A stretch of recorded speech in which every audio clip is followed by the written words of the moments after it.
मेरा नाम विधि है और आज से इस चैनल यानी कि हमारा रीजनिंग विद शॉर्ट ट्रिक्स पर आप सभी का स्वागत है। आज हम रीजनिंग का सिलेबस डिस्कस करेंगे इस वीडियो में।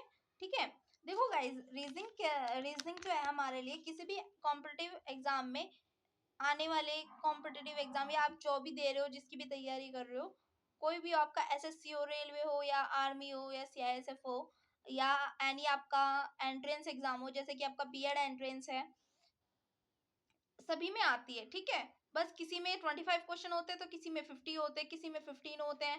बैंकिंग है आपका। तो गाइस देखो, अगर आप स्टार्टिंग से सीखना चाहते हो रीजनिंग बिल्कुल बेसिक से और फिर ट्रिक्स, क्योंकि देखो गाइस, आपको बेसिक होना, आपका कॉन्सेप्ट क्लियर होना बहुत जरूरी है ताकि आप शॉर्ट ट्रिक्स को यूज कर सको। पता चला आप शॉर्ट ट्रिक्स तो डायरेक्ट शॉर्ट ट्रिक्स से करने लगे, लेकिन आपको बाई चांस ऐसा होता है क्वेश्चन फंस जाता है, आप उसको फिर कैसे करोगे? अगर आपको बेसिक आता है तो आपका वो क्वेश्चन भी गलत नहीं हो गया। अगर आप शॉर्ट ट्रिक्स के माध्यम से ही करते हो तो बाय चांस आपका वो क्वेश्चन गलत हो सकता है। तो गाइस देखिए, आपकी ये फर्स्ट क्लास है आपकी। ठीक है, रीजनिंग जो है ऐसा है जैसे मनुष्य को जीने के लिए पानी की आवश्यकता होती है, चाहे वह भूखा हो, पर उसे पानी से वह काम चला लेता है अगर उसे भूख के टाइम पे पानी भी मिल जाए। वैसे ही एग्जाम को क्रैक करने में जो आपका रीजनिंग का है वो बहुत बड़ा रोल है। आपका बाय चांस ऐसा होता है कि एग्जाम में आपको मैथ्स के क्वेश्चन आते थे, बट आप उसमें मतलब आप फिर भी अच्छा स्कोर कर पा रहे हो, 25 में से लेके आपने 23 तक कर लिया। लेकिन रीजनिंग आपका ऐसा सब्जेक्ट है जिसमें आप 25 में से लेके 25 क्वेश्चन पूरे अटेम्प्ट कर पाते हो विद प्रूफ के साथ कि हमने सही किए हैं, और आपको ट्रस्ट होता है क्योंकि रीजनिंग में क्वेश्चन तो होते हैं, क्वेश्चन के साथ आपका आंसर भी आपके सामने ही होता है उसका, तो आप बहुत जल्दी उसको कर पाते हैं और बहुत इजी होता है रीजनिंग, कोई इतना टफ नहीं है सब्जेक्ट ये। तो गाइस देखिए, आज हमारी इंट्रोडक्शन वीडियो यानी कि जिसमें हम आपका सिलेबस डिस्कस कर रहे हैं। ठीक है, आपका बीएड का एंट्रेंस होने वाला है, उसमें ये रीजनिंग बहुत ही इंपोर्टेंट होने वाली है। आपका एमटीएस आ रहा है, उसमें इंपोर्टेंट होगी। ठीक है, तो गाइस देखिए,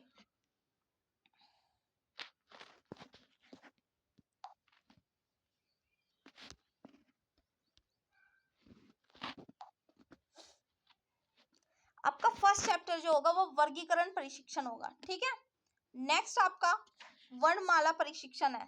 ठीक है, थर्ड आपका सादृश्यता परीक्षण होगा। 4 है आपका श्रृंखला परीक्षण। 5th है आपका सांकेतिक भाषा परीक्षण। गाइस देखो, मैं एक चीज और बता देती हूँ साथ ही में आपको कि आपकी ये जो क्लास है वो शाम में 6 PM अपलोड कर दी जाएगी डेली। ठीक है, लाइव तो मैं भी नहीं कर रही हूँ, बट आपकी ये 6 PM पर अपलोड कर दी जाएगी, डेली क्लासेस होगी। तो गाइज आप प्लीज हमारे साथ जुड़ जाइएगा। चैनल पर न्यू है तो प्लीज चैनल को सब्सक्राइब कर लीजिएगा एंड बेल आइकन प्रेस जरूर कर लीजिएगा। और आपको कोई भी दिक्कत आती है, कुछ भी प्रॉब्लम होती है, तो आप कमेंट बॉक्स में जरूर बताइएगा। ठीक है, लेकिन अगर आपको वीडियो पसंद आती है तो प्लीज लाइक करके जाइएगा। अगर वीडियो पसंद नहीं आ रही है तो प्लीज डिसलाइक करने से पहले एक बार उसका रीजन जरूर बताइएगा। ठीक है, तो गाइस देखो, आपका 5th चैप्टर हो गया आपका सांकेतिक भाषा परीक्षण। नेक्स्ट है आपका लुप्त पदों को भरना। फिर आपका 7 आता है वेन आरेख विश्लेषण। ये आपका बीएड एंट्रेंस में बहुत ज्यादा आते हैं, इससे भी क्वेश्चन 3 से 4 क्वेश्चन होते हैं आराम से।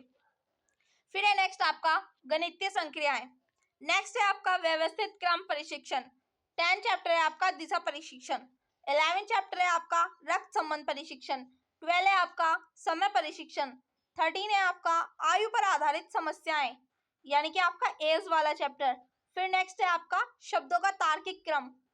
15 है आपका औबंधित संख्या या अक्षर अयोग्यता परीक्षण। ठीक है, 16 है आपका पहली परीक्षण। 17 है आपका न्याय निगमन। 18 है आपका पासा और घन। 19 है आपका वर्गीकरण परीक्षण। जो देखिए आपका सिलेबस है वो सिर्फ इतना सा है, कहने को इतना सा है, लेकिन गाइस बहुत बड़ा होता है ये। लेकिन आपका जहां तक मैं जानती हूँ 1 मंथ हो सकता है कंप्लीट, अगर आप रेगुलर कंटिन्यूस के साथ पढ़ेंगे 1 मंथ में सिलेबस। भाई मैं और की गारंटी नहीं लेती, लेकिन हाँ अपनी ले सकती हूँ।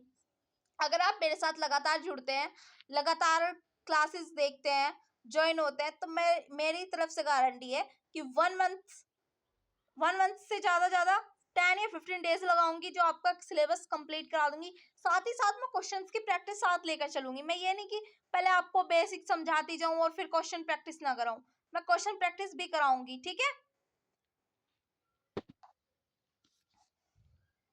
ये देख लीजिए आप एक बार इंग्लिश में सिलेबस। इंग्लिश में भी मैं बता देती हूँ क्योंकि बाय चांस ऐसा होता है कि बच्चों को समझ नहीं आता हिंदी में। तो देखो, फर्स्ट चैप्टर हो जाता आता आपका रीजनिंग वर्बल सिलेबस, ठीक है, और एक आपका नॉन वर्बल रीजनिंग होती है, वो सब उसमें इंक्लूड हो गया था हिंदी में, ठीक है। तो आपका फर्स्ट होगा कोडिंग डिकोडिंग, नेक्स्ट होगा फिर आपका अल्फाबेट टेस्ट, फिर सीरीज टेस्ट, फिर रैंकिंग, फिर सिटिंग अरेंजमेंट, फिर पजल टेस्ट, फिर आपका डायरेक्शन टेस्ट हो गया, फिर सीरीज हो गया, फिर इंसर्टिंग द मिसिंग कैरेक्टर हो गया, फिर मैथमेटिकल ऑपरेशन हो गया, फिर ब्लड रिलेशन है, फिर आपका लॉजिकल वेन डायग्राम है, सिलोगिज्म है, कैलेंडर है, क्लॉक टेस्ट है, क्यूब एंड डाइस है, फिर आपका एनालिटिक रीजनिंग आ जाता है, फिर आपका साइन कॉन्क्लूजन है। गाइस अगर मेरी स्पीड थोड़ा तेज लगे पढ़ाने में तो प्लीज आप अपने में कम कर लीजिएगा। वैसे मैं कोशिश करूंगी कि आगे आने वाले वीडियोस में मैं आपको स्पीड के साथ ना पढ़ाऊं, स्लो में ही पढ़ाऊं। फिर आपका इनपुट आउटपुट है, फिर आपका डिसीजन मेकिंग है, फिर आपका डाटा एनालिसिस है, फिर आपका अदर टाइप्स क्वेश्चंस है, फिर एनालॉजी है, फिर क्लासिफिकेशन है, फिर लॉजिकल सीक्वेंस ऑफ वर्ड्स है, ठीक है। स्टेटमेंट कोर्स ऑफ एक्शन है, स्टेटमेंट कोर्स ऑफ एक्शन, अच्छा ये दो दो बार हो गया यहाँ पे टाइप। फिर है आपका स्टेटमेंट अजम्पशंस, फिर verification of truth of statement, ठीक है। तो गाइस ये आपका लेटेस्ट पैटर्न है जो 2023 का था। गाइस आप सभी को अगर वीडियो अच्छी लगी है प्लीज आपकी ये डेली क्लास 6 PM पर अपलोड कर दी जाएगी। मेरी आप सभी से यही रिक्वेस्ट है, प्लीज चैनल को सब्सक्राइब जरूर कर लीजिएगा और बेल आइकन प्रेस कर लीजिएगा। Thank you and thank you so much. और उम्मीद करती हूँ कि आप सभी मुझे मौका देंगे आप सब के लिए कुछ करने का, ठीक है।